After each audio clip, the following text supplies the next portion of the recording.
का भौजी काहे इतना मुंह लटकाट बैठल बा हो?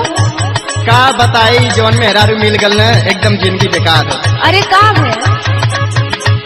ला सुना सुनावा।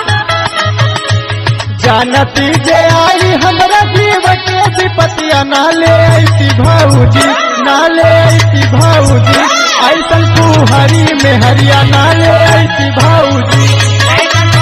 अच्छा ये बात बा। का करी एकदम जिंदगी बेकार हो गई। अरे देवर बबू सुना।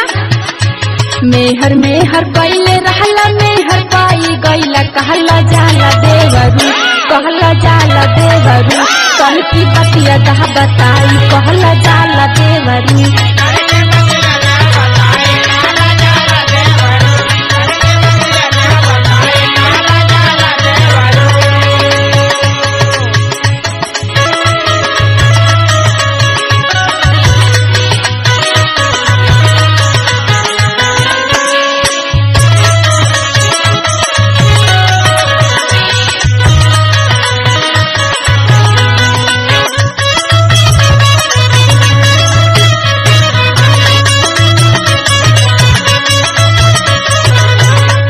जब से बाई रोज कर ले डरामा,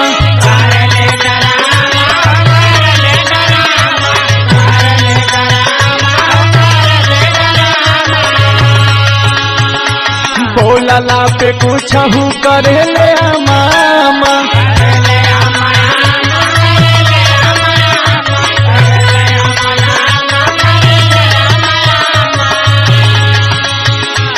जब से बाइल रोज कर ले डरामा, बोलला पे कुछ करे ले मामा। तो चले न रही ऐसा करी मोर सतिया ना ले ऐसी भाऊजी, ना ले ऐसी भाऊजी, ऐसा कुहरी में हरिया ना ले ऐसी भाऊजी।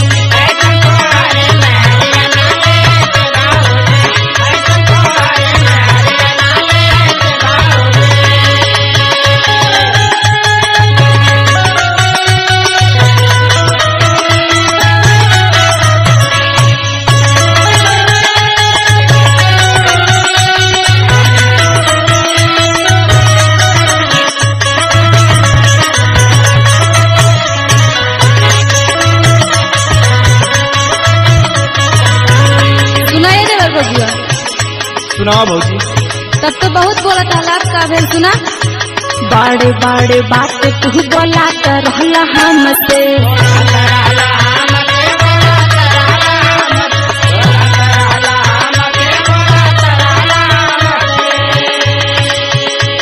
कहला पे पूछहू तो हाथ रहला मन से।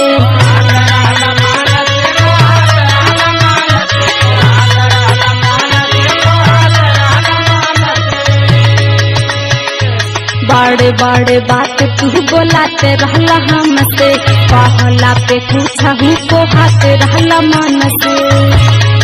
होखते बियाह देहला सब कुछ लुटाई कहला जाला देवरू, कहला जाला देवरू, कन की बतिया दह बताई कहला जाला देवरू।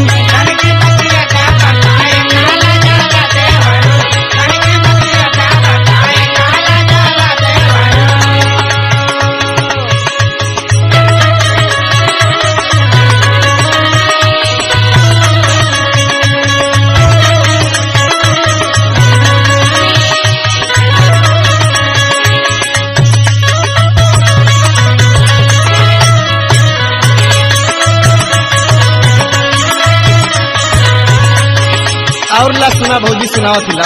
सुना। सझिया सवेरे जाने कैसे बाती आवेले,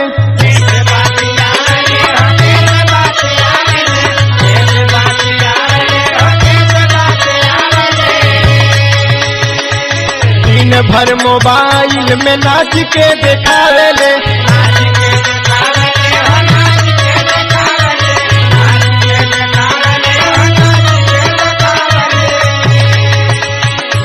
सझिया सवेरे जाने कैसे बतियावेले, दिन भर मोबाइल में नाच के देखावेले। हमारा से रोज कहे के समनिया ना ले ऐसी भाऊजी, ना ले ऐसी भाऊजी, फुहरी में हरिया नहले ऐसी भौजी।